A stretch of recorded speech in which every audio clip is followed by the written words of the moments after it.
Alors, le danger, c'est que les gens qui commencent à s'éveiller, parce qu'il n'y a personne qui est éveillé sur la planète, sur le plan dans lequel on est.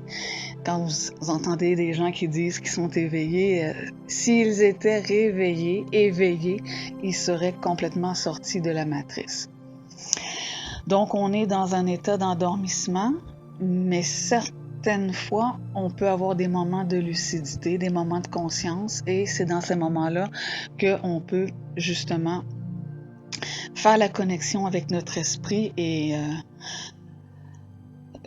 on sera toujours astralisé plus ou moins, tout dépendamment, mais le but justement de l'évolution, c'est d'être de moins en moins astralisé pour devenir de plus en plus morontialisé, c'est-à-dire de retrouver cet état original, intégral de qui vous étiez avant d'être génétiquement manipulé et coupé de votre source, pour devenir qu'une âme, c'est-à-dire qu'une mémoire auquel on fait jouer un scénario et qu'on vous fait croire à la mort, qu'on vous fait croire, et ensuite on vous récupère et on vous remet dans le circuit, on vous remet dans le système. Et pour eux, c'est une façon de récupérer de l'énergie qu'ils peuvent aller vampiriser, et leur agenda que les gens ignorent, c'est que les gens ne se sortent jamais de ce cycle maudit. Donc, tout est fait en sorte pour empêcher l'homme d'accéder à son esprit. Alors, il faut faire attention quand on commence à tremper dans les trucs invisibles, les trucs occultes. Il faut faire attention parce que comme on n'est pas au courant de leur plan, de leur dessein, c'est pas eux qui vont venir nous dire leurs intentions. Et quand qu'on commence à prendre un peu d'autorité sur nous-mêmes, qu'on commence à moins croire et à avoir plus de puissance et non pas de pouvoir pour aller dans ces mondes-là, investiguer par nous-mêmes, on se rend compte, à notre grand désarroi au début, que ces mondes-là, dans l'invisible, dans l'astral, je parle, il y a plusieurs mondes dans l'astral, plusieurs plans, mais ils ont tous un dénominateur commun, et c'est qu'ils sont tous farouchement anti-hommes. Qu'est-ce que ça veut dire? Bien, ça veut dire qu'ils sont régis par des lois, et ces lois, tout comme nous, on est régis par des lois ici physiques de gravité, eux, c'est de maintenir les gens dans l'ignorance. Et ça me fait quelque chose de vous dire ça, parce que je sais que on veut croire qu'il y a des gens qui sont là pour nous aider, des anges gardiens, des guides, Je l'ai cru moi aussi à un moment donné, mais bon.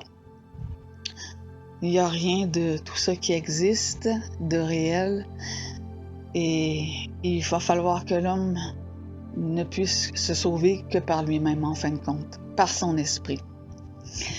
Et l'opposition qui devra faire à ces forces occultes-là, qu'ils soient du haut astral, du bas astral, c'est ce qu'il doit faire, parce qu'à un moment donné, quand tu affrontes ces entités-là, ils te disent, c'est ça qu'il fallait que tu fasses. Parce que l'homme qui est sur le chemin initiatique, en initiation solaire, est continuellement testé. Parce que si on veut aller s'asseoir à la table de ces gens-là, il faut être capable de parler un à un à ces gens-là. Il faut être capable, il faut pas se mettre à genoux. Ils sont pas intéressés à traiter ils sont intéressés à jouer mais pas à traiter. Donc, quand on est rendu à traiter avec ces gens-là, il faut être capable de les regarder face à face à la même hauteur.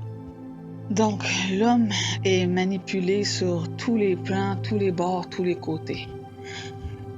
C'est une manipulation qui est astrale et qui vise à garder l'homme dans l'ignorance ou dans certaines croyances qui font l'affaire de ces gens-là. Ces gens-là qu'on a spiritualisés, qu'on a divinisés. Et ce sont des gens extrêmement intelligents. Et rendu à un certain niveau, on ne peut plus se permettre de polariser, de dire que c'est mauvais ou que c'est bon, c'est juste comme ça.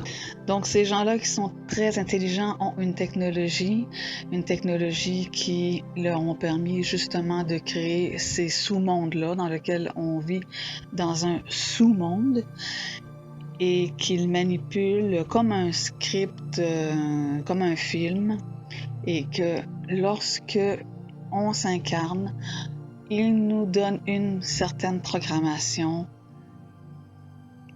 qu'on consent, mais qu'on consent toujours par une certaine manipulation, soit que c'est par culpabilité, donc on s'incarne pour venir épurer un truc, et en fin de compte, c'est toujours de la souffrance, et c'est toujours eux qui récoltent cette énergie de souffrance, et à un moment donné, il faut que ça arrête. Est-ce qu'une programmation astrale peut être cassée? Oui. Elle peut être cassée, elle peut être modifiée, ça peut prendre un certain nombre de temps, ça peut se faire très vite, comme ça peut se faire sur quelques années. Mais oui, une programmation, si vous avez une limitation dans votre vie, vous voyez que c'est toujours un même schéma de limitation, que votre vie n'est pas totalement sous votre contrôle, que vous ne pouvez pas faire tout ce que vous voulez, vous sentez une limitation, c'est une programmation et oui, elle peut être dépassée. Par contre, ça ne veut pas dire que la souffrance va arrêter.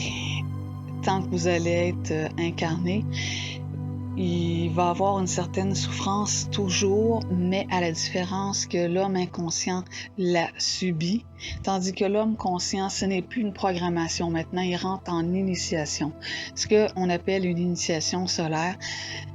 Et là, c'est très différent parce que oui, vous allez souffrir et peut-être même plus qu'avant, mais vous allez savoir pourquoi et surtout combien de temps cette souffrance va durer.